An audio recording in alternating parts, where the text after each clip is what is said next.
Time for TinChattin After Dark Edition. Joined as always by the radio play-by-play voice of the Fort Wayne TinCaps, Mike Maahs. I am Justin Prince. And Mike, quickly looking back at last week, it's a good thing that we weren't able to show the folks some highlights because it was not a pretty week for our Fort Wayne TinCaps over in Lake County. The Caps, for the first time this year, go on the road and get swept by their friends from suburban Ohio. That's true. The last time the TinCaps were swept in a six-game series was the last series of last season when the Dayton Dragons turned the trick in Dayton. And it's in some ways it's kind of a shame because we talked about it last week. 5 consecutive series in a row that the TinCaps either won or split. And confidence was starting to build.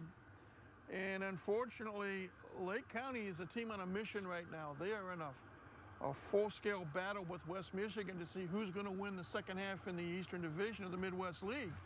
And in fact, they're meeting this week in West Michigan. And Lake County just came to play. They got the key hits at the key times. And the TinCaps did not. And the TinCaps did not. And as a result, a 6-game losing streak coming home this week. Yeah, and it looked like maybe we thought they might have bucked their trend there a little bit on Tuesday, down for most of the game and decided to make a late comeback. Obviously, we're able to come away with a victory in the series opener, and the last two since then, not pretty. No. 10-2 ball game on Wednesday night, and then tonight, a little more competitive. Still a 5-2 game tonight. Let's go back to the good news, the Tuesday night game. Yeah. And you had a solo home run by Brandon Valenzuela in the 6th inning that tied the game at 2. And then in the bottom of the 8th, Cole Cummings came to the plate with a runner on and hit his 5th home run of the year as a TinCap over the wall to our right, over the right field wall.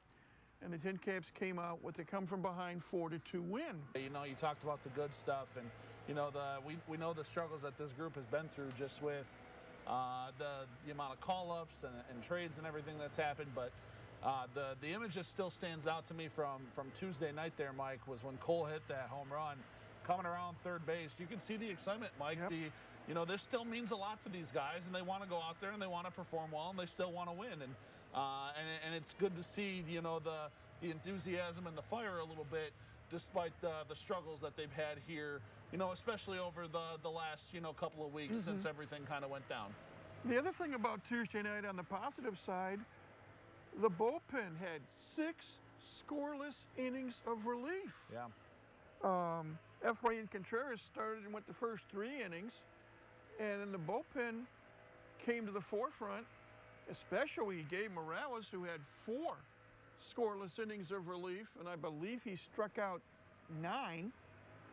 And when you have a bullpen that can pitch a 6-inning shutout, that exudes confidence. But that was one game, and as you said, they have it in them. And they've got 21 more cracks at it, counting the game that is played tonight.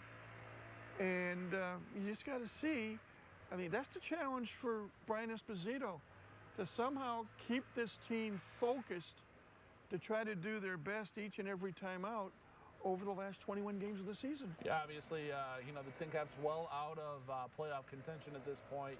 But Mike, it's like I said, it's still good to see the fire from them. And obviously at this point, you're kind of just playing for pride and, you know, playing to see what happens here for the remainder of this year and where they could possibly be next year. Well, the Padres still want to see, too, what may or may not happen in the offseason. Who is going to get a chance to come back to spring training in 2023? And then it's a free-for-all. Whoever plays the best will go to the highest. And so these players, they really, if they look at the full picture, they can't slough off. Nope. They have got to give it their best each and every time out because their futures depend on it. Yep. Whether or not they stay in the organization, whether or not they stay in professional baseball, some of that depends on what they're going to do over the next 3.5 weeks. Yep, 2 more games left here downtown with this series with our friends from Dayton. Obviously 6 on the road.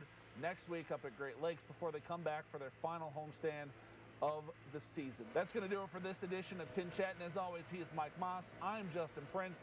We're back same time, same place next week. Elijah and I are going to be back with more in the locker room right after this.